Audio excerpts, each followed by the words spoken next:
We're live, brother. How you doing, man? Hey, pretty good, man. I'm glad it's been a long week. I'm glad that it is Friday. I know you've been working. You've been working Twitter. I know you on vacation right now, working Twitter, working videos, man. I do appreciate your hard work. I'm holding the channel down, man. While I'm at work every day, definitely appreciate that, man. You want to tell them who you did a video with today? Yeah. Well, we'll start how the week started. So did our live scatter shoot on Tuesday. Then we were lucky enough to have, of course, we had the Derrick Johnson video early this week. We had Zach Collins, who's the offensive line trainer for Andre Kojo, DJ Campbell, and Trevor Gooseby. That gave us some insight on offensive line play and those three players in particular. And then I was lucky enough to interview 𝗟𝗏𝗡 Burrell today, the linebacker out of Crowley, a 4-star commit. And after the interview, I said, hey, man, we're going to go on live this evening at 7 o'clock. And he said, I would like to hop on with you. I said, okay, so we'll do the first 30 minutes of our Q&A. And then at about 7:30, 𝗟𝗏𝗡 Burrell, the 4-star linebacker from Crowley, will be joining us. So you guys get your questions ready for 𝗟𝗏𝗡. Yeah. So we calling this one Moving the Chains. So we asked those that watch the show to hit us up on Twitter, either in the DMs or in the comments. So we came up with a group of questions. So we'll hit the first 3 questions. We'll do first down, second down, third down. They're actually really, really good questions. Some are a little long, but we'll get through those. So the first question, again, all these came from Twitter. So with the first question, with all these highly rated recruits coming in the next year, how will Sark manage to keep the roster intact with some of these kids hitting the portal in coming years? You want to go first? You want me to go Sure, first? I'll take it first. No, I'll go first. So that's why you see the kind of recruiting classes that he's bringing in. He realizes that attrition, everybody can't play, right? Everybody can't play at Alabama. Everybody can't play at Georgia. You're going to bring guys into the program that aren't going to crack that, first 22 on offense or defense, or maybe even that first 44 being the 2 deep. And those kids will look to transfer. And the transfer portal's real. Folks enter it every single day and leave your program, or they decide to come back. But that's why you build the kind of recruiting classes that he got last year. What was it? A top 5 recruiting class. And where he's trending now, it's a top 3 recruiting class. And after 𝗟𝗏𝗡 gets on, we talked a little bit of who's still left on the board today during his interview. And you guys can ask him, not specific questions about who, when, and where, and what, or who's going to commit this and that. But I'm sure he'll be happy to answer who he's currently recruiting. But that's why you bring in classes like we're talking about.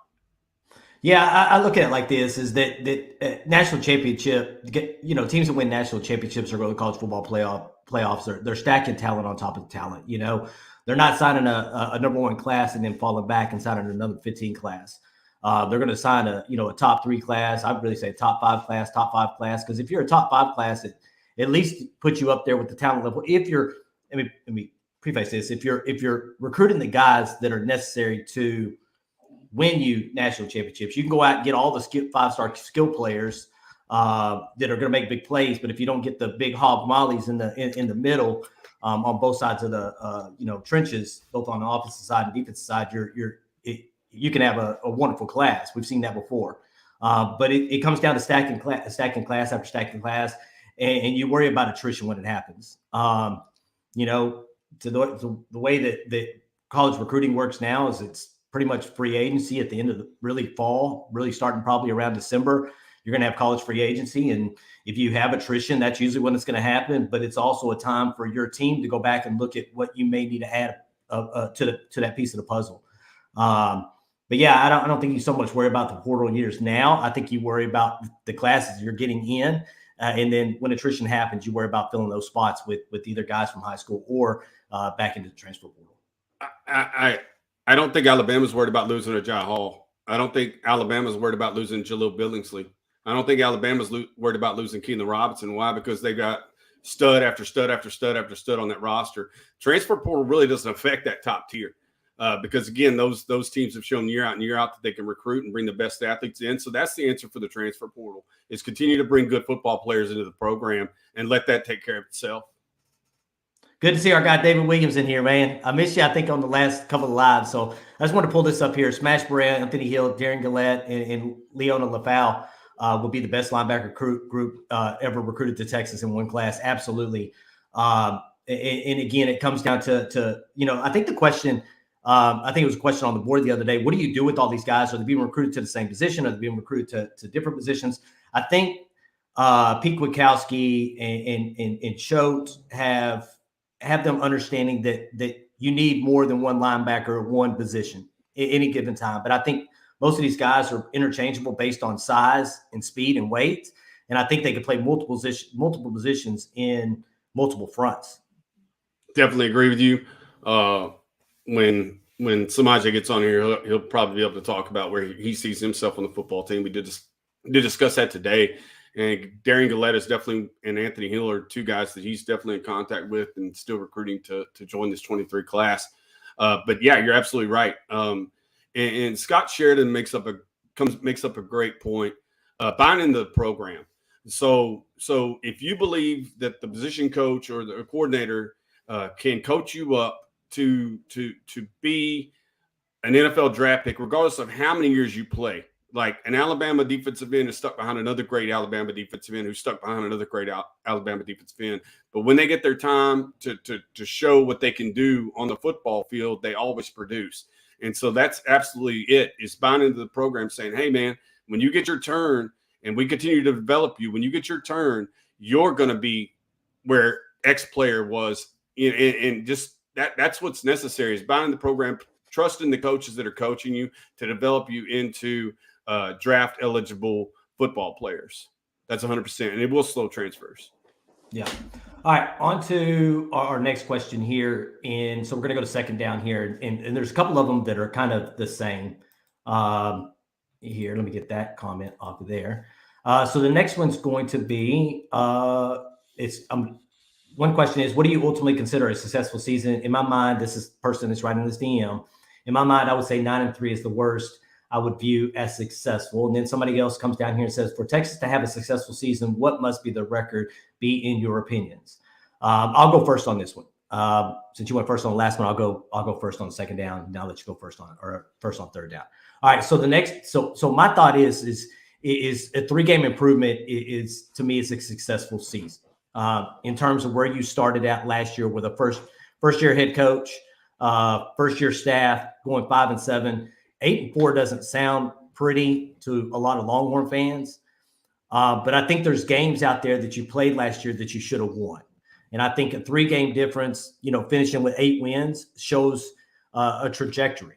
I think sometimes we look at a standard that may be high. I think going from 5 wins to thinking that you're going to go, 10-2 and have a shot at the college football playoff sometimes might be too high of a standard. And again, I'm going to all the way until we start playing, probably two or three games. Burnt orange glasses are off for me because I really need to see some improvement. And I think improvement at the end of the year is 8-4. Now, do I think that is the floor? Do I think 8-4 is where we is the lowest? Absolutely. Would I love to see my Longhorns go 10-2, win a Big 12 championship, and have an opportunity to go play in a college football championship? Absolutely. But I think 8-4, a 3-game turn shows the trajectory of the program. And then you start worrying about, 10-win seasons after this year.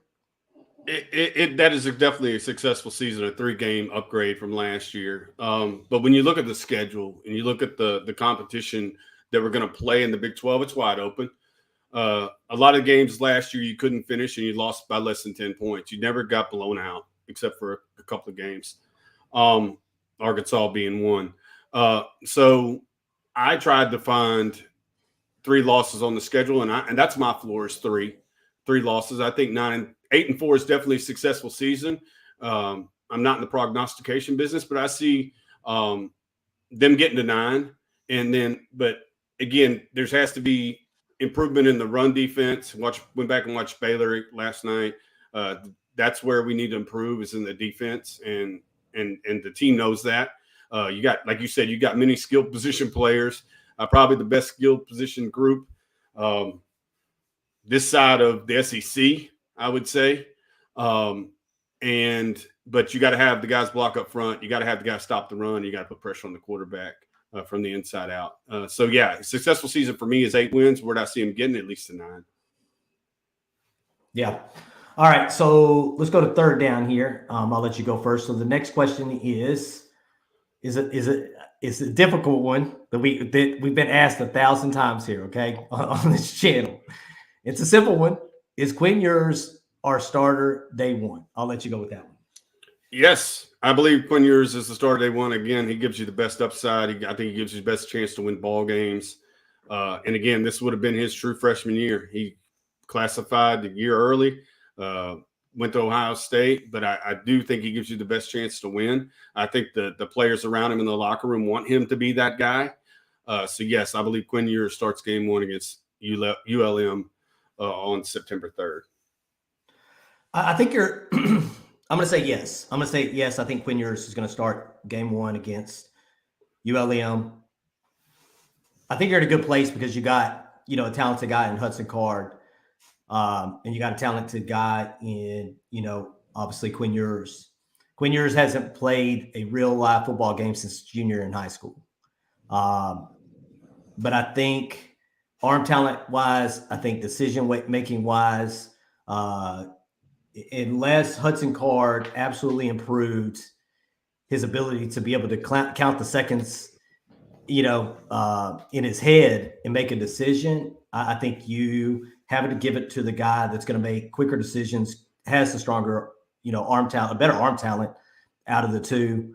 So I'm definitely going to have to, I'm going to go with Quinn Ewers starts game one against University of Louisiana Monroe. Same. All right. I did want to pop up a comment right here real quick. Yeah, I called Clint last night, chemist, and it's in the front. It's in the front. That's where it needs to start. Is you got to push the pocket from up the middle, and I just watched Baylor just gash us time after time after time up the middle. Got what they wanted, 7 yards on first down, left them with the 2nd and 3. They could do anything they want. They wanted to run the they could run any play. Any play was available for them in the playbook, both on 2nd and 3rd down, and that's how you get beat. So yeah, we got to put pressure on the quarterback from the middle in, out, and stop the run to be a better football team. And that's what I'm going to be looking at game one is that defensive line play. They got to get the big guys off the linebackers and let the linebackers make plays. Yeah, Jeremy definitely called me. He was watching that Baylor game last night. He sent me a text message, and we won't get into the each of that text message, but yeah, it's definitely when you're getting bear hugged and missing tackles up front on the defense side of the ball, that's really where it's going to start at. Getting an edge rusher, getting a pass rush to the quarterback, allowing your cornerbacks that are on an island to be able to not have to run around for 15 seconds, for someone, that just went to USC and Caleb Williams to throw a ball up in the air, a 50-50 ball up in the air and hope that his receivers catch it. We can't do that. But getting back to, so shot scared, and I'm going to follow it up with another comment here. He agrees with us on Quinn Ewers. He shouldn't have to be looking over his shoulder if he throws an interception or has a bad outing. Dig your Spurs in and give him the trust. Absolutely, which it follows up with David Williams here. If Quinn Ewers starts game one, I really hope he's good enough to also start the final game of the season. I don't know who will start, but I do not want to see the back and forth at the quarterback position. Neither do we. I think if you go with Quinn Ewers, at this particular point, you're going to have to deal with the gunslinger mentality. If he throws an interception, we've seen it from multiple quarterbacks over the last 10 years. From Vince Young in his redshirt freshman year to Colt McCoy, they're all going to make their freshman's mistakes. I think we just have to live with those as Texas fans and realize, hey, you know what? He's probably going to make more plays.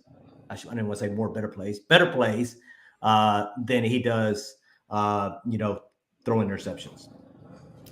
Wholeheartedly agree. We've talked about this before that you want to earn the trust of the team. Don't flip-flop on quarterbacks. Go with one, decide on one in the summer, play him game one, and barring any other catastrophe, meaning injury, he doesn't come off the football field unless you're up by 20 points in the fourth quarter or have the ability to get a guy like Hudson Card or Malik snaps in blowouts. You pick him, whoever it is, whether it's Card or whether it's yours, and we believe it's going to be yours. You have to let him get the repetitions. You have to, especially being a freshman. He's a redshirt freshman, but he's a true freshman in my eyes with the limited number of snaps he got at Ohio State. And this last class was supposed to be his initial class. You got to give him those repetitions. As fans, we have to understand that there will be some Saturdays where we will not be at our best. We all play sports, and have we won every game or played our best every game. I just think that we just can't go up by 3 or 4 touchdowns in the first half. Those are the games that bother me the most. If you play hard fought games for 4 quarters, right? It's different than being up by 28 points in the second quarter, and then all of a sudden you're down, by 2 touchdowns come the fourth quarter. Now you're fighting back. Now you've lost all really motivation. That's what I don't want to see. Again, this team was 5-7 last year under Steve Sarkisian. He went out and got weapons to surround Bijan with, so people can't just lean on Bijan at this particular point. But it all comes down to how both fronts play is how we're going to look on Saturdays. And I was there when Keelan Robinson made the statement about beating Alabama.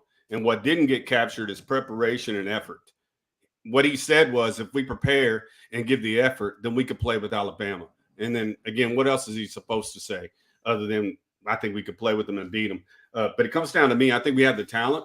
It's about the preparation and the effort is how you get there.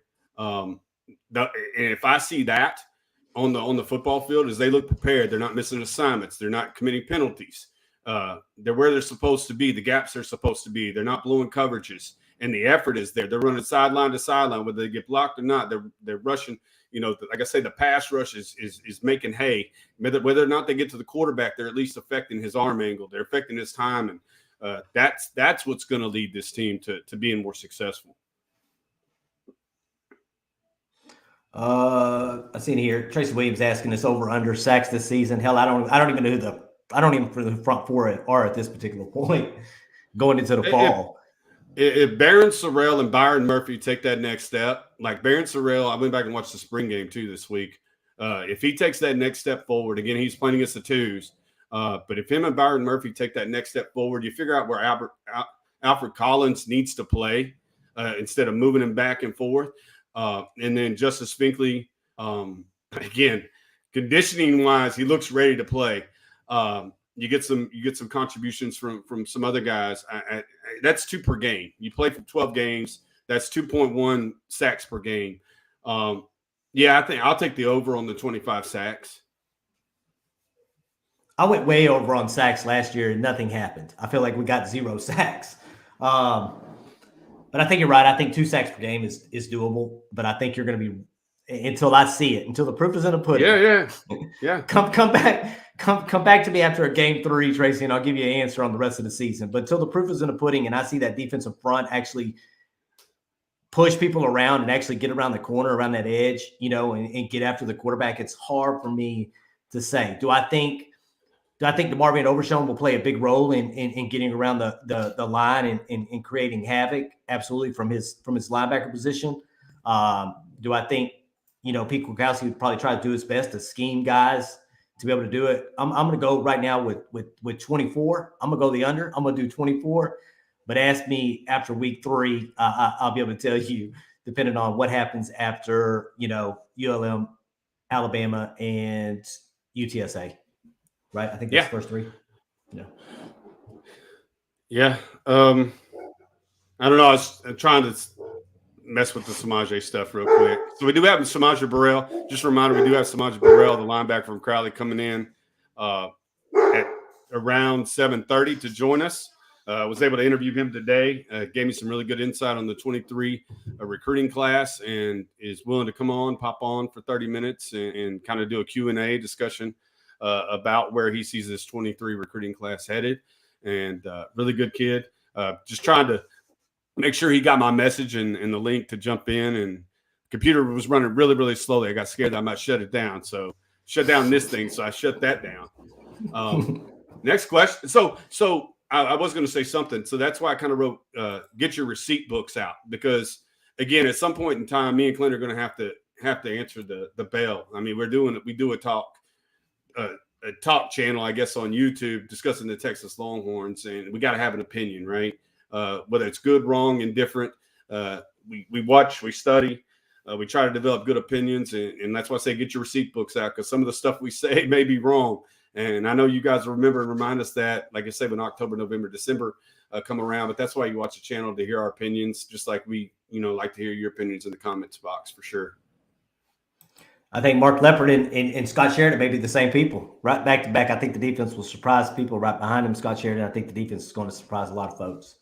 I hope so, man, because again, if you can get the offensive line to play average, I don't even need them to be good plus great. If you can get your offensive line to play average and give your quarterback enough time to throw and Bijan a slight hole to run through, I think with all those weapons you have on offense, it's going to be hard not to score what we averaged 35 points last year per game. To me, I don't know how you don't. I don't know, with adding Nair and Jaleel Billingsley and Ajay Hall and having Troy O'Meara coming back healthy, Brennan Time. I mean, Jordan Whittington. It comes down to really the defense, man. If your defense goes from 99 to 50th in the country, you're going to win a whole bunch of football games. If the defense goes from 99 to 50, honestly, because if you go look at the 50 points per average or points per game for the 50th ranked defense in the country, there's no way that you're not going to win a bunch of games, because I just don't see us not scoring a whole bunch of points. Yeah, I totally agree. Something that doesn't get brought up very often, but I did want to push this up. People do not talk about special teams. We just lost a great kicker, punter. Kicker was the tops at both. Yes, I watched him boom a 78-yard punt last night against Oklahoma, and then I watched him hit a 60-something yarder against Baylor, no return. So no, it's not lost on us that we're losing a great kicker, and he was, he missed some field goals. I think he was as consistent as a college kicker can be. So yeah, having to replace him with, it looks like probably Isaac Pearson as the punter and Bert Auburn is the kicker. Again, you're going to have new guys back there. So again, preparation, execution, right? Snap, hold, kick. It has to be done right, so you don't put any undue kinks, any of those manifestations or whatever you want to call them. Basically, the process. All right, Patrick Donovan, when does fall training start, and is yours working with his receivers on their own free time? Need to get that timing down. Can't answer number two. I don't know if you've seen anything, Jeremy, about them working. I'm assuming they are, man. Those quarterbacks usually get with those receivers. I sent out a message today to one of the former players, or one of the current players who came on our show before they were on the down in Austin and actually playing. The Texas media group has a rule that says they can't come on anything like this until they have at least one start. So this gentleman started the spring game. So he's reaching out to me because I kind of want to know that. I want to know what summer conditioning looks like. I want to know what their schedules look like. I want to know who's working out together. So I do have a call out, a request to get somebody who's on the team currently and not a recruit to answer some of those questions for us. Maybe I can get him to answer those questions for us via message or something, and come back and give you that information. Because, yeah, it's something I'd really like to know is what does summer conditioning look like heading into fall camp? Are they doing, player only activities, and who does that involve, and how often is that done? And yeah, all questions that I have that I would love to get answered. August 4th, I think, is the first day of spring camp. I think it's, I said spring, right? Fall camp is August 4th. I think that's the date that I seen today. It's August 4th. We got a quote, a comment from the team up north up there from Martin Chase. If Sark goes 7-5, he's going to be on the hot seat. I highly doubt that. And I highly doubt that because I think, one, Texas doesn't want to go into the SEC with a new coach. So they're going to definitely give him until 2025 at this point. And with the recruiting classes and bringing in Arch Manning, it probably give him Steve Sarkisian probably 3 more years. So I think Steve Sarkisian is going to have he's going to have a longer leash than the other coaches previous of him. But hey, we appreciate you joining the channel, man. Before you get out of here, please hit that subscribe button and like, if you don't mind. Hit that thumbs up. Let me answer a question about Obi. I think Obi Ogofu will play much better this season after 3 years. I don't have a lot of faith in Moro Ojomo. I personally prefer seeing 𝗟𝗓𝗓 and Justice Finkley at strong side defensive end. Again, those are two of the three names that I mentioned. Didn't mention Moro Ojomo because I kind of think of him as an inside player. He makes most of the plays he makes from inside and not from that rush position. But, yeah, I totally agree. Obi's a guy that made plays last year. Not consistent enough, but Obi made plays last year. And, again, Barron 𝗟𝗓𝗓 towards the end of last year, regular season and in the spring game, really showed his progression.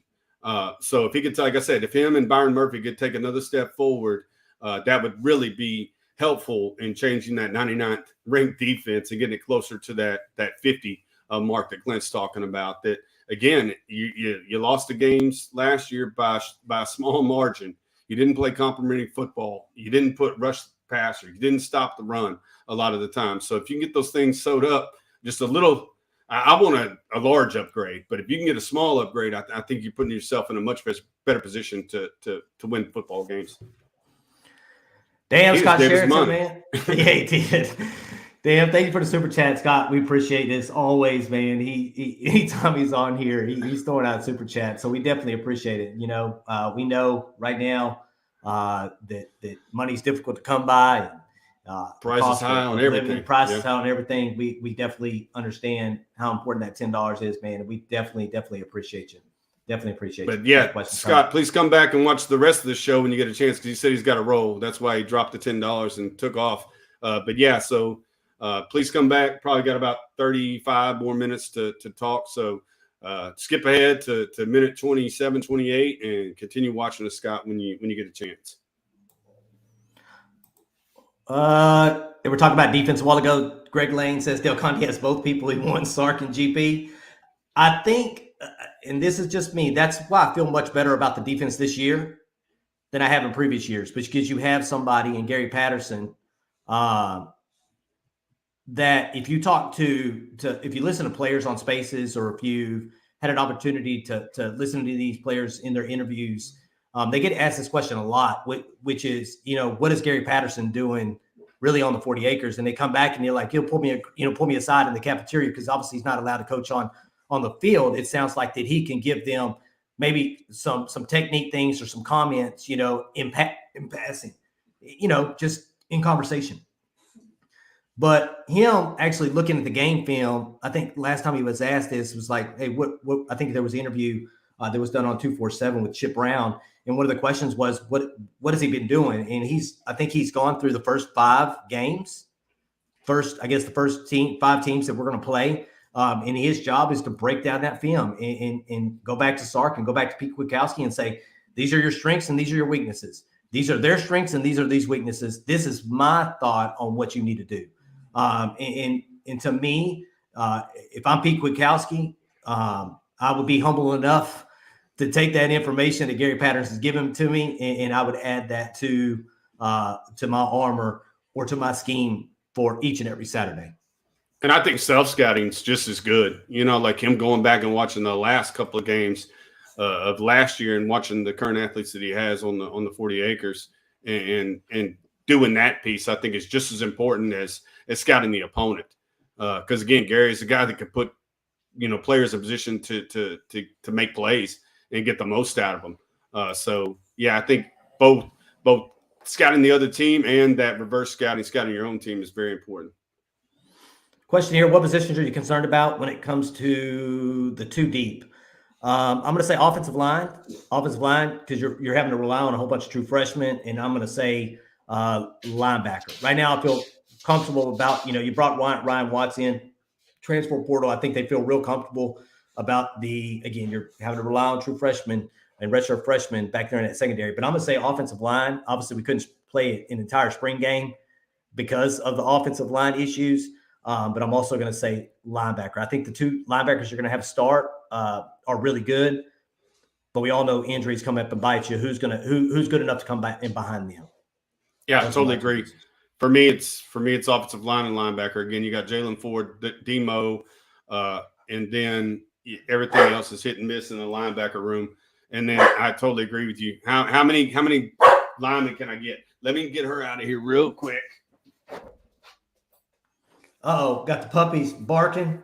We can't go to show without that. What else we got? Trace Williams, his thoughts are edge, linebacker, offensive line, and kicker for him. We'll kind of see where it goes. It does, kicker the Dicker has been around for a long time, won us some games. So definitely kicker may be an issue at the 2 deep. But I don't know very many people talk about kickers in the 2 deep. Yeah, wholeheartedly agree. Edge, linebacker, yep. Yeah, because you just don't know with the kickers, right? Because they're, like you say, they're brand new. Isaac Pearson's never punted a football in a real game, and the same thing with Bert Auburn. He's never had a chance to kick field goals in a live game. Again, he looked pretty good in the spring game. And S'Maje will be in it. Just be on about 5 minutes. Yeah, about 5 minutes. He's on the way home. He said he'll be in about 5 minutes. So y'all kind of hang out with us for another 5 minutes. Have your recruiting question. If you're into the recruiting thing, have your recruiting questions ready. We'll shoot them to him. But we thought it'd be pretty cool to get S'Maje Burrell on here. He's probably one of the biggest recruiters right now. One of the commits that's recruiting these guys. If you're asking about who's going to commit next, we probably won't bring that question up. And the reason is because we don't want him to put him in a situation where he feels like he has to give an answer on air on who, because that question will come up: who's silent, who's going to commit next? Do you know anybody? But if you have questions about him, or how's his recruiting going along, or questions about his relationship with Arch Manning, definitely get those questions ready. Yeah, definitely. And again, I did get a chance to interview him for about 30 minutes today. And our interviews with commits, recruits, we go all over the gamut. We talk about places that he visited in Austin. We talk about players on his team in North Crowley. We talked about his relationship with Coach Choate, Coach Kwiatkowski, where they see him fit. Like I said, I was real interested to find out that DeMarvion Overshone was his mentor or whatever, his host during these visits. And he has a good idea of exactly where he's going to play when he gets there, what position, how he's going to be utilized. They're underreporting his size. He'll let you know that. He's not 6 foot 215. He's 6'2", 225 now. So big guy. I'll let him talk about his athleticism with both track and gymnastics. Pretty cool kid, and he'll be joining us here in just a couple minutes. I don't know. Tracy's asking this. Who's the better golfer? Absolutely not Clint. I shoot around about an 88. Jeremy's around about an 82 in golf. So he's got me by about 6 strokes. Yeah, right. If I was to go out on the golf course, I'm probably in the 130s to 140s. Jeremy actually plays. He's played in quite a few, tournaments. Actually won some tournaments. So he's definitely a better golfer than I am. No, Tracy, I was stationed in Hawaii, so I got an opportunity to play golf just about every day when I was stationed up for 3 years. And yeah, I do have a couple of golf trophies that are in the other room. Won a tournament in Korea and won a couple of tournaments in Hawaii. But I haven't been on the golf course in about a year and a half. They just sit back there. Queen B, it's okay. She said, I'm running late tonight. Was listening to, it looks like Bonnie Thompson on Space tonight. Mom of Brandon Thompson. I'm pretty sure that was cool. But welcome to the show, Candace. We appreciate you showing up. While I have a chance, if you wouldn't mind, there's 89 people in here. If you don't mind, please hit that like button. If you have not subscribed, please hit that subscribe button and hit that notification bell. I'm going to tell you, we get a lot of people that come and are like, well, we didn't know that y'all had a show coming up. Neither did we until about 2 hours before we did one. So if you hit that notification bell, you'll find out it's about the same time that we found out we were doing a show. But I can tell you over the last, this ain't big, but over the last 28 days, I think we've gained 94 subscribers, which is big for the show. We appreciate it. So for those individuals that have subscribed recently, thank you for subscribing to the channel. We really do appreciate you. And we're trying to put out more content. We're trying to put out content. So as much content as we can a week. Yeah, David, 6'2", 225. The young man looks closer to 6'1.5", and is he actually 6'2"? The reason why I got asked him that question is because when Mike Gooseby, Trevor's dad, was talking to me, he talked about S'Maje's size. So yeah, I did follow that up with, recruiting services have you 6', 215. I said, where are you currently sitting at? He said 6'2", 225. That's where that information came from. Yeah, I seen a picture of him on Twitter today. He was working out with some guys, and the guy to the far left looked like he was pretty big. And then S'Maje probably had about an inch and a half on him. But I've also seen pictures of Anthony Hill next to Ja'Tavion Sanders, and it looks like Ja'Tavion Sanders is about 5 inches taller than Anthony Hill. So sometimes these pictures, but then if you talk to, Trevor Gooseby's dad, he said Anthony Hill is a monster. In person, he is a big dude. So I think sometimes pictures lie. So, a half inch here, a half inch there. You definitely want guys that have length. But sometimes I think wingspan has a lot to do with it as well, man. If you got a guy that's 6'1", but has a wingspan of a person that's 6'4", you're working with somebody. And I'm blaming, I know where S'Maje went too. I'm blaming Sonic Drive-In. That's where he was headed. So I'm gonna ask him what he got from Sonic that held him up. I'm just kidding. He was going to Sonic probably to grab some food a little bit earlier, but so sorry. But yeah, he'll be on just a second. Blame Sonic Drive-Thru for not getting his food and stuff out. Let's talk Sonic Drive-Thru here, man. Which sounds really good. I may go get me, I think, a number 5. A foot long chili cheese hot dog and an ocean water after this show is over. Now that you brought it up. No, I'm Jersey Mike's. Tonight's Jersey Mike's. The big fat cheesesteak is what I'm going after. All right, what do we got here? Alabama's going to need to bring everything if they can. There we go. We got a prediction. Texas will go 9-3 this upcoming season. Hey, feel free. We went on a limb and said what we felt was a successful season and kind of told you why.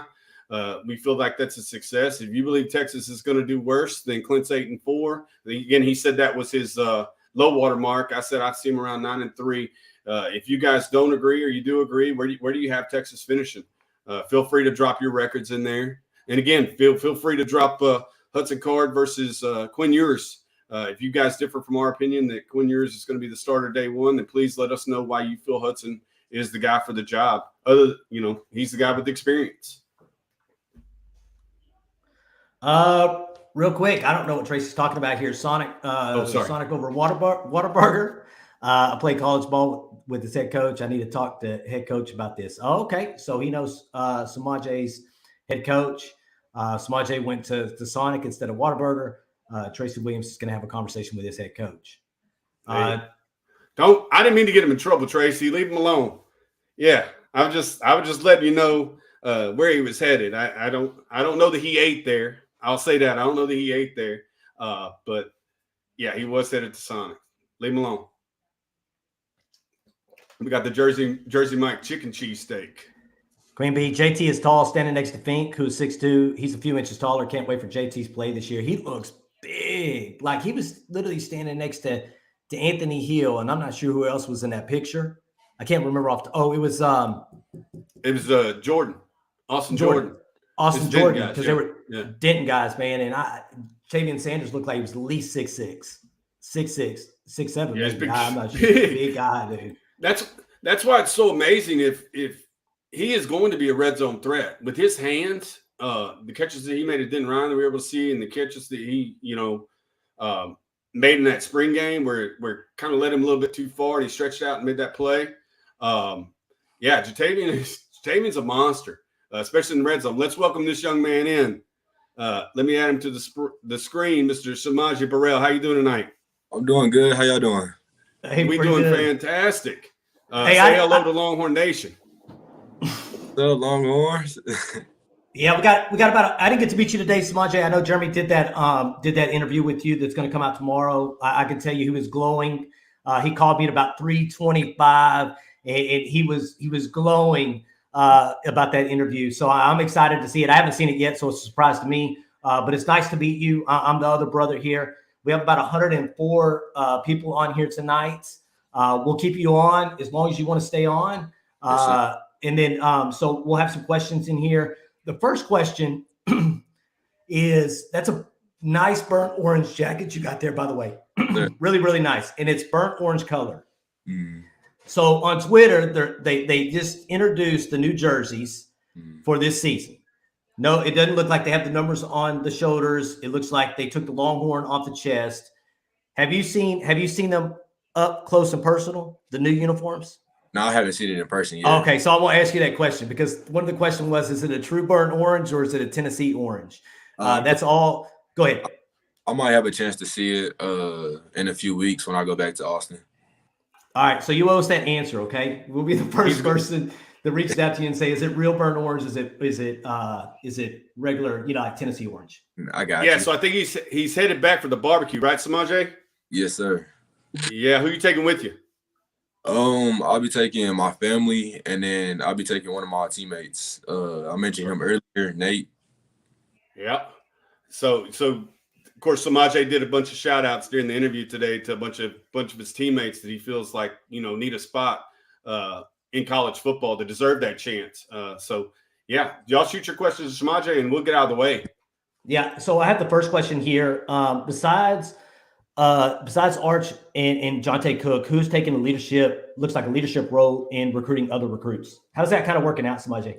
It's working out good. I say everybody's recruiting. Not a lot is like big on social media posting like me and Jonte, but everybody's connecting with people. We have our own group chat. We talk about the other recruits we're wanting and how we're doing with them and their mindset on UT. Okay.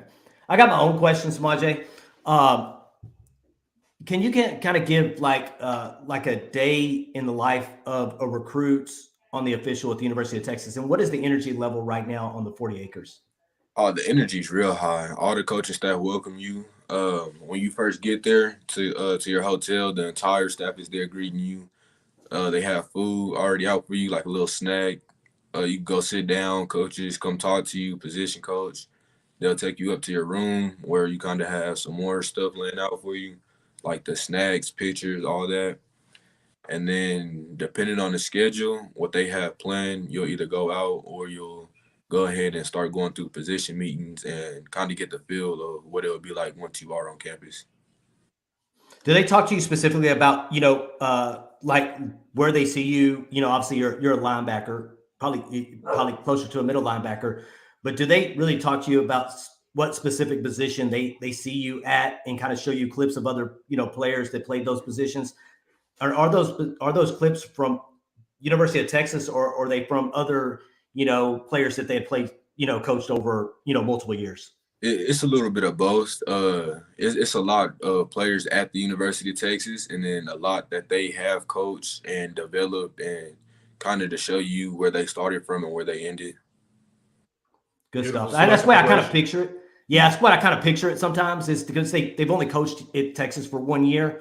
Yeah. So in order to show you development of players they've had, I'm assuming that, obviously, Coach Choate and Pete Kwiatkowski probably went back to their days at Boise State or University of Washington and showed you guys that they developed and got to the NFL, which is a lot of them. I can tell you that I think we had a list of guys that Pete Kwiatkowski put in the NFL from the University of Washington, and it's off the charts. Yes, sir. I do have a question for you here from one of our – actually, I'll just put this one up here. She's one of our biggest followers here from Candace Queen Bee. She says, hey, ¿S'Maje, welcome and hook 'em. So excited to have you on at Texas. I can tell you the fans right now, the energy level based on this recruiting class is big.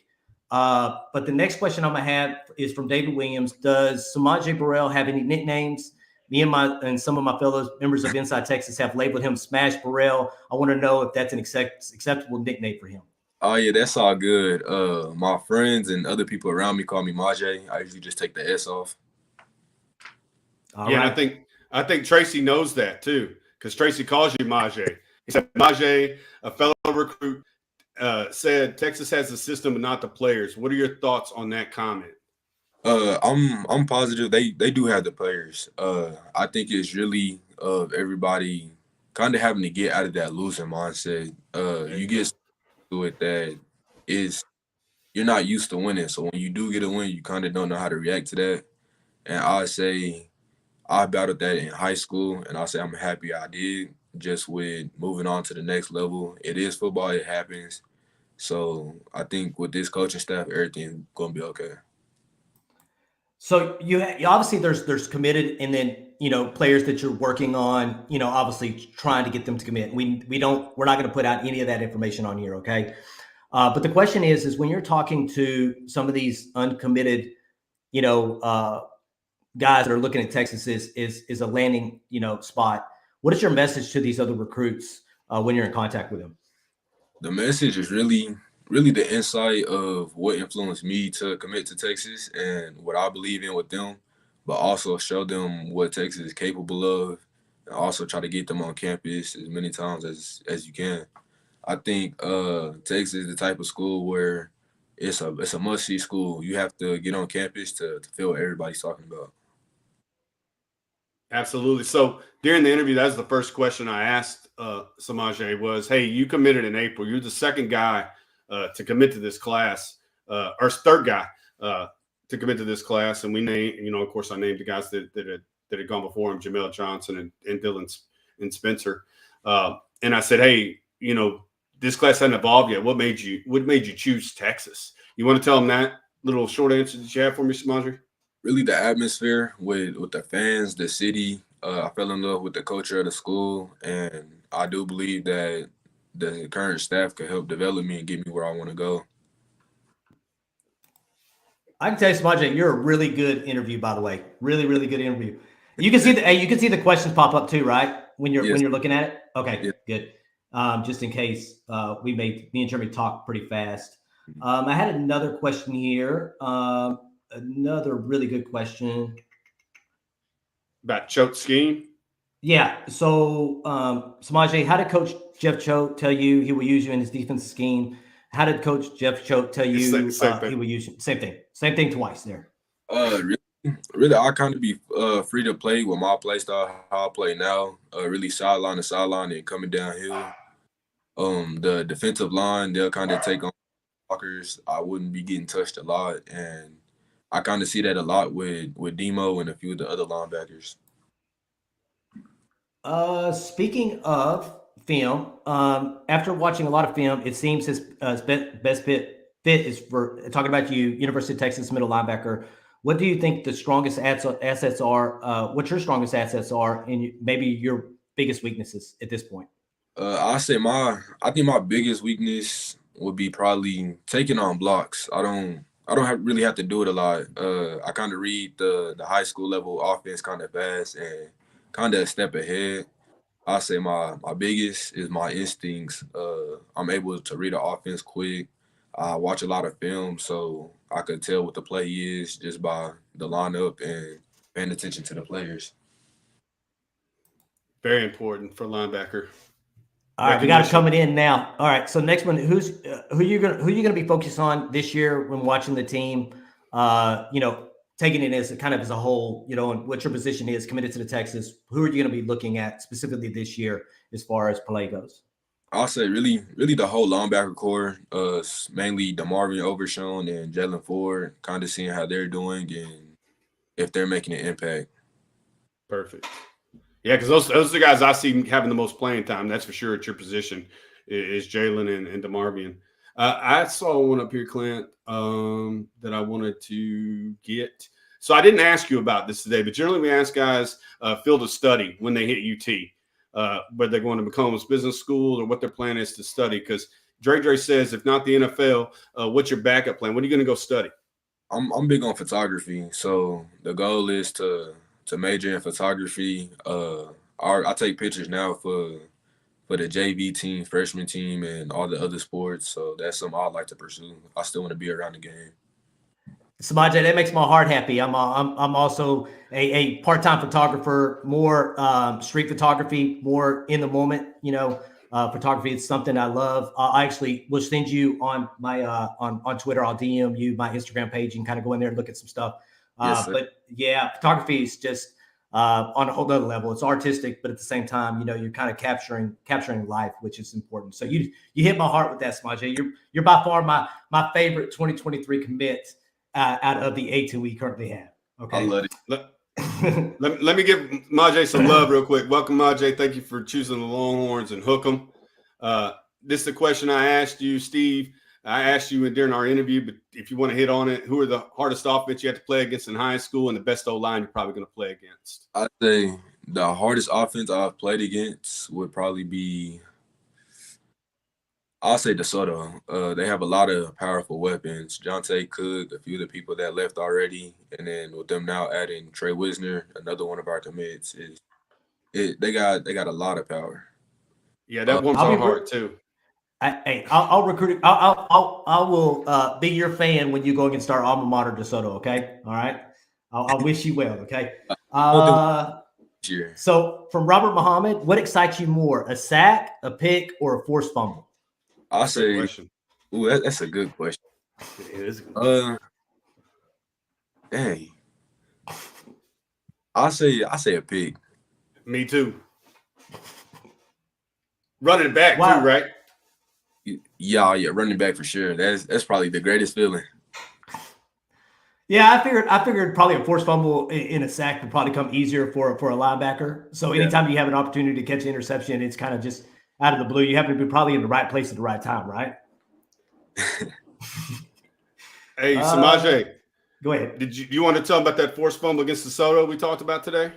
Oh yeah, Jonte, he caught a curl route and was headed up the sideline, and I hit him. Ball pop. You let him know that every time y'all have a conversation? Nah, I'll never bring.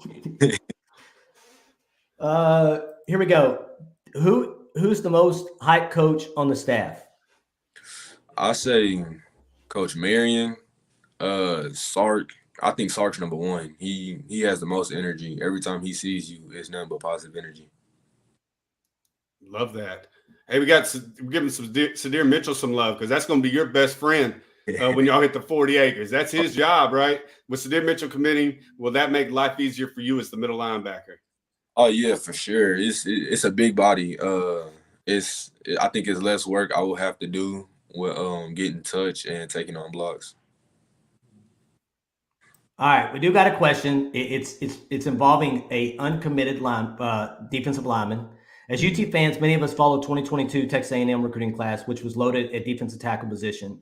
How important is it for UT to load up at that position in 2023? And he said, talk to me about David Hicks. Do you have any conversations with David Hicks at all?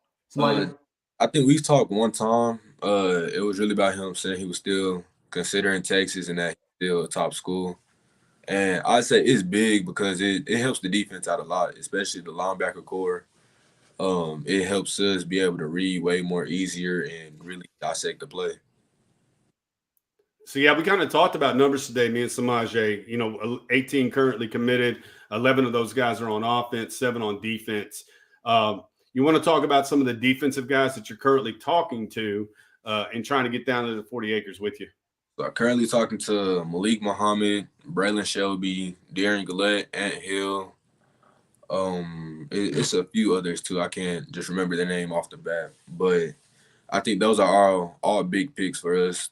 Where they're a must-get player for us, and we know they'll help impact the defense. Love it. Yeah, love it. I kind of want to ask Fighting Truth's question for him, but you just answered it. What recruits are you most excited about that aren't committed? It's probably that list that you just named. Yes, I said the linebacker core: Braylon Shelby, Ant Hill, and Darren Gillette. I think me, Darren, and Ant, we're top 3 in the state, and I feel like you can't really compare us because we all have different play styles. Wholeheartedly agree. Where did that thing go? Okay, something outside of football. What song do you currently have on repeat? Oh, I say "Pure Cocaine" by Lil Baby. I'm gonna have to listen to it after this show. Okay. All right. A name that we didn't bring up on the interview today, and Clint asked me if I asked you about him because he lives pretty close to you. Is Javian Toviano? He's really quiet. Yeah, that's another. I had a interview with him recently, and Texas is one of the top schools for him. I think if we get him on campus too, then we could show him everything we're talking about. And it comes back to getting these guys back on campus, right? Because at this particular, at this point, they've kind of narrowed down the schools that they're really, really, really interested in. Yes, I think it's at the point where we're talking the same thing now. Every get on campus is really where we take our visit and really get the feel for it. So you went to Jeremy, kind of threw you under the bus here and said you were at Sonic. I don't know if that's true or not. All right. I was. You were at Sonic, okay? What did you get? What did you get at Sonic before I ask you this question? I got a hot dog, raspberry slush. Can't go wrong. Got a hot dog and I'm a hot dog and a I just thought ocean water to drink. All right. You can't go wrong with ocean water. All right. Richard McCleary asks, what is your favorite place to eat at? I'll say Panda Express. Nice. Okay. Panda Express. I got one of those right down the street. What's your favorite dish over there? I usually get half and half with fried rice and chow mein. I get orange chicken, Beijing beef, and teriyaki chicken. See, I'm an orange chicken guy, but what's the shrimp? Is it honey walnut shrimp? Yeah. Yeah, I combo those two, orange chicken and honey walnut shrimp. Game changer. When you're doing your official, S'Maje, do you have an opportunity to meet Coach Becton at all and talk about strengths, some of the things you need to work on? Yes, sir. So we already talked about my plan is with weight gaining, muscle wise, all that, and our strength coaches. We have one for each group. Linebackers and running backs together. So we'll have groups come in, all lift together, run together, kind of plan. Since linebackers is more in the trenches, that's you're kind of with you're lifting heavier than what the wide receivers would. So, question off of the comments here, but I'm gonna ask you a question because you just recently did a podcast, I think, with Rod Hurd and a couple of other fellow Longhorns, correct? Yes, sir. Did y'all talk about any Longhorn? Like, did they tell you the importance or what their thoughts on, the program or some of the things you need to be looking, doing while you're at the University of Texas? Yeah, I hear a lot of positive things about the program, and one of the biggest is really getting to know the city and my education. Good stuff. That's it. The network, the education, and all those things that come with the city of Austin is right where you need to be. And I'm happy you made the decision you made. You're getting a whole lot of love here in the comments section. One thing that you haven't talked about that we talked about today was track. So you're a high jumper and a long jumper, and we also figured out that you're pretty good at gymnastics and how that leads to explosion. You want to talk about your training regimen for track and how it varies for football? I say track. I was on all the relays, 4x1, 4x2, and 4x4, and really the workouts. It got me in track shape and the best shape I've ever been in, to where I could keep going for multiple drives. I don't ever really need a break no more. And it really just made me more explosive and faster on the field. Beautiful. Yeah, I mean, and we talked about that we feel like a lot of the linemen were basketball players. They're 6'7", they're big, but they're agile, able to defend. And it seems like at the skill position, Sark wants guys that play multiple sports, guys that are fast, guys that run track, that just condition themselves year-round. I think that's an important facet of conditioning that we're bringing to this football team. Yeah, so we've been after a lot of multi-sport athletes. I feel like all of us could go on a basketball court and hoop, have an actual game going, and you could tell we're football players, but we're moving like we belong on the court. Yep. So, S'Maje, when did you guys and the rest of the Texas commits know Arch was coming to Texas, and were Bama and Georgia much of a threat as all these mods were saying? Did y'all know before that he was going to commit that he committed? No, we didn't. It was really a surprise. My reaction to it was really, I really didn't know what to say. I think after he took his visit, he knew. I never thought Bama and Georgia was really a threat to us. Really just with him always wanting to be in Texas, at Texas. So I felt good about it throughout his whole process. I got a Chinese food recommendation when you get to Austin. It says go to First Walk in Austin off Stastny and South First. Best Chinese food in Austin. You'll drop Panda immediately. I'll for sure try it when I'm down there. See what you get on these shows? You get food recommendations. Hey, so you can do a backflip. Yes, sir. You a gymnast? No, sir. All self-taught. Okay. All self-taught. Good stuff, man. That's big. What's your size? 6'2", How big? 6'2", 225. And doing backflips. Yes, sir. Yikes. The It's built different. It's built different. We got another one here. You're going to have all kinds of food recommendations here. This guy prefers China Hill. I prefer China Hill. They're a solid 7-8 rather than the 5'10" that the First Walk's going to give you. All right, so I'm on my way down there. I'm gonna make a post for some good Chinese food, and I'm gonna need everybody to fill me in. Let me know. There we go. All right, so David Williams here. As a 220-pound middle linebacker, it's great knowing you run the 400 meters. I've always thought that part of conditioning was not much of a focus for the D-lines and linebackers. What was your time in the 400 meters? My time was a 51, and also I've been running it since 8th grade. That's when I first started track. Wow. Yeah, I mean, if you're an everyday linebacker and you're running sideline to sideline, I think conditioning is definitely a facet that has to be a part of your game because you don't want to run out of gas in the fourth quarter. You don't. Especially in today's linebacker. Again, they're not 245-pound run stuffers and leave the safeties to cover. Like, they've got to play all over the field and be able to do very versatile things. So I think conditioning is definitely a plus when it comes to the linebackers and the defensive line. Yes, sir. Trying to go through these questions here, S'Maje. I got a whole bunch of them up here. He said, don't backflip until you graduate, please. Oh, man, I think last time I did do a backflip was the day I committed. On DKR, right? That's where my wife caught the backflips. Yes, sir. Yeah. Are you an early enrollee, S'Maje, or are you gonna be a summer enrollee? I'll be an early enrollee. On campus. Somebody asked up here, do you know who your roommate's gonna be yet? Probably not. Oh no, we don't have roommates. You get your own dorm. Boom. Wow. It's Texas. All right, here we go. Robert Muhammad wants to know if you have any siblings. Yes, I have 5 total. I have 2 that lives with my biological mom, and then I have 1 in the house with me, and the other 2 have already graduated. Okay. There we go. So are you middle then? Yes, sir. All right, Clint's middle too. We're always the best, S'Maje.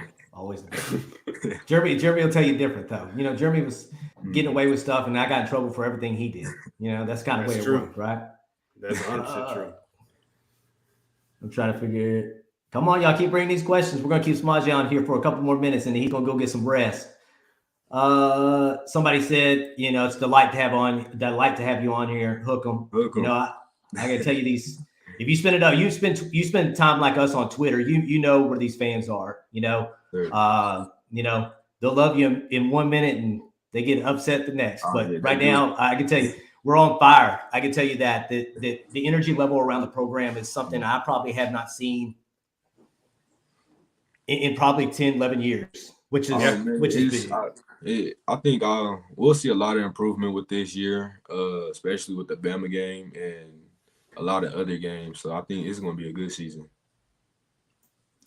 Okay. I threw this one up here. How involved was Coach Patterson involved in your recruitment? Again, another defensive mind coach, head coach, former coach, TCU, really respected. How was he in your recruitment? He was really involved. He got involved when he was at TCU, and then once he made the move, he recruited me at Texas, and we'll talk every once in a while. And I love hearing his knowledge and learning a lot from him. Perfect. So he was recruiting you to TCU, S'Maje? Yes, sir. Yeah. Thank goodness he came over there. You know what I'm saying? You were going to Texas anyway, regardless if he was there or not. You were still going to Texas. What number do you wear, S'Maje? I wore 15 last year, but for this last season, I'll be wearing 0. There we go. 0. Right. Yeah. So, it's easy to spot 15 on the football field, too. So I think once I get to UT, I also want to try to get 0. It's going to be a tough fight. Yeah, that is going to be a tough fight. You're probably going to have a bunch of people that are going to want that number, S'Maje. You may have to wait till probably year 2, maybe year 3 to get I might. What what are your top 3 music artists right now? Top 3 music artists: Lil Baby, A Boogie with the Hoodie, and I say Lil Papa. Okay, I'm gonna write all those down right now. Are you? Go ahead. I got one. Running a 51-second 400-meter should boost your composite recruiting ranking from a 91.5 to at least a 93.5. Dave Williams is pushing for you to move some stars. Yeah, I think I deserve my 5th star. It should be on the way. I'm gonna get it. Hell yeah, man! I like that. We don't count stars on here, S'Maje. I can tell you that now, man. You know, there's so many players out there that, you know, unfortunately just don't get the spotlight like other players do, or they don't play on teams where, you know, you have other stars and, you know, but you're Uh-oh. We don't know what he was going to say. He's going to say you're a 5-star in his book, I think is what he's going to say. I love to hear that. Yeah, and he's froze up. And you've seen a lot of this. 0 is a fire number, but if you don't get that, 11 is that number. 11? I'm going to have to see how I look with it on. I've never had it before, never thought about it. Yeah, that's what I was telling you today earlier, that we were able to get Derrick Johnson on. Like I said, he's a Hall of Honor. He played in 2001 to 2004, was a Kansas City Chief for 13 years, 4-time Pro Bowler. He wore 11. So that may be where that comes from. I actually have a picture with him when I went to the spring game. Yeah, such a nice guy. Like I said, he came on the show, gave us his time. And that's another question I have then. Alumni of the university, like folks that are in the NFL, or how often do you guys see them on recruiting trips? Because we see the pictures of like Michael Huff, Vince Young. How often do you see alumni of the university when you take these trips?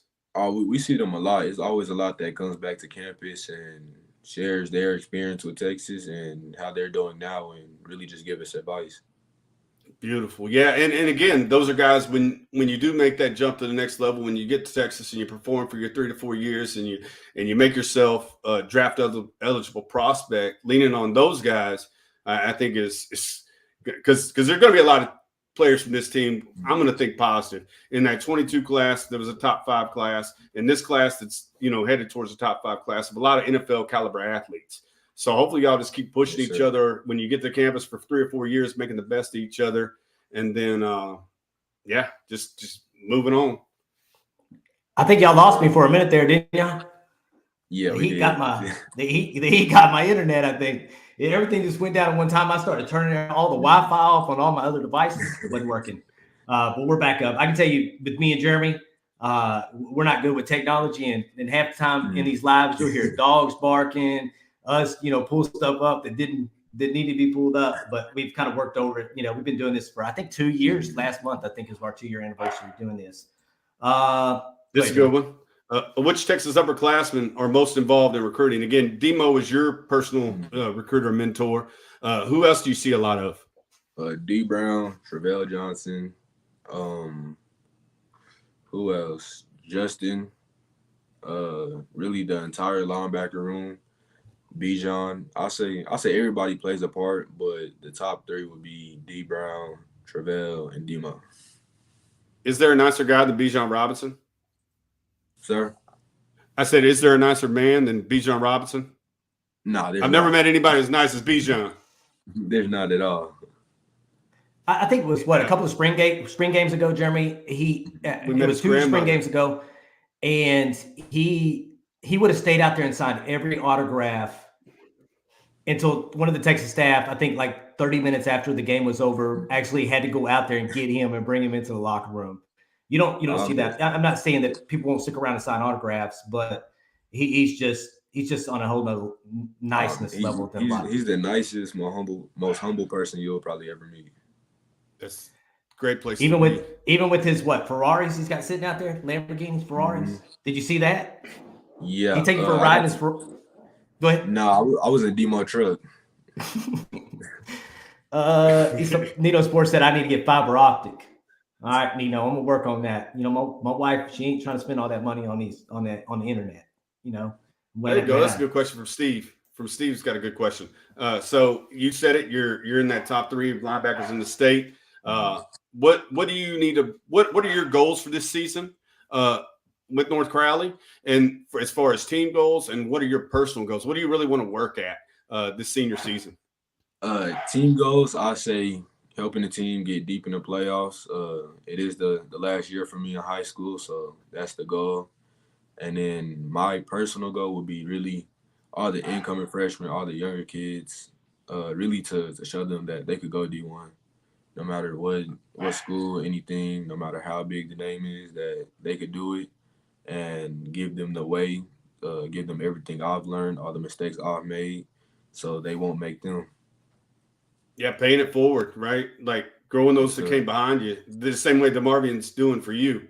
And you'll do the same when you're, a senior, junior, senior on campus. Yeah, I really appreciate that. Good question. How does your recruiting class now want to be remembered after it's all said and done? I'll say really as a class that's helped bring Texas back. I think it's long awaited, but also have our own legacy that we've also played our own part, made our own impact at our position. All right, next question. Have you done any research into the history of the University of Texas linebackers, Derrick Johnson, Tommy Novus, and Brian Rockpo? I think Derrick Johnson was a guest speaker at y'all's official event. Is that correct? Yes, sir. Yes, sir. They all was. I think we just missing one person, but a lot come back. They come talk to us. If we need anything, want to hit them up, ask questions. They make it to where they're available to contact. Good stuff. Yeah, we just recently did an interview with Derrick Johnson. What, Tuesday? No, last week, I think. We covered that when your internet went out. We were talking about number 11 and that kind of stuff. Hang on just a second. So how much does the move to the SEC? That's a big factor, right? Affecting the fire to this 23 class. It's bringing a lot. We'll get experience in the Big 12 and the SEC, and I think it can get better than that. It'll show a lot. It'll make you as a player. You see two different type of game styles with one passing more, one running the ball more. So I think it'll help you be more versatile. So from Neener Corner Sports, he's another content creator on YouTube, fairly large one. His question is, what do you feel are your best traits as a linebacker? I'll say my best traits is my instincts, my aggression, running, and really my leadership, being vocal and getting the defense right. All right, you want to hit this one last comment and then let 𝗟𝗏𝗡 go? Yeah, well, let's go. And close this thing out. So David Williams, again, I think he's wrapping this thing up perfectly. He said, I know this young man has some great guidance in his life. You can tell by this interview, I truly hope he reports to UT with motivation and patience. I don't think that's going to be a problem. When things get tough, keep fighting and working. I appreciate that a lot. Thank you. Yeah, David's really knowledgeable. That's why we end up popping a lot of his comments up, because he's in our show quite a bit and gives great content and stuff like that. But we're going to let you get out of here and get to that. I'm sure you finished off that hot dog and that slush, but I'm sure you got other things you want to get done. Again, your video is going to go out tomorrow. The full interview that me and you did today, probably around 3 o'clock in the afternoon is when we'll get it edited and pushed out. So I don't know if there's much we did cover in that one we didn't cover in this. But again, it's me and you one-on-one talking ball for a good 20 minutes. So if you want to check that out, we really appreciate you tuning in and coming on the show with us. I think we're all going to say adios at this particular point. I think we've been doing this for about an hour and 14 minutes now. So we're all going to say adios together. So we appreciate y'all listening as always. Please hit that thumbs up. Please subscribe if you have not subscribed to our channel. We really appreciate it. If you didn't hear before, I think we've grown about 100 subscribers over the last 28 days. We're trying to put out as much content as we possibly can. And I think Jeremy's taking a load with this. He's obviously, while I'm at work, he's on vacation. He's doing videos. He's doing lots and lots of videos. I think we have some stuff lined up for Monday night. We'll kind of wait until we get a thumbs up from the individual to make sure that we're good for Monday night before we put that out. But we appreciate y'all listening. As always, you can find us on Facebook at Texas Football Talk, on Twitter or on Instagram at Texas Football Talk. Most of the time we're on Twitter. You can find us at TX Football Talk on Twitter as well. So y'all have a wonderful night and hook 'em. Hook 'em. S'Maje, you better give a hook 'em down. All right. Okay.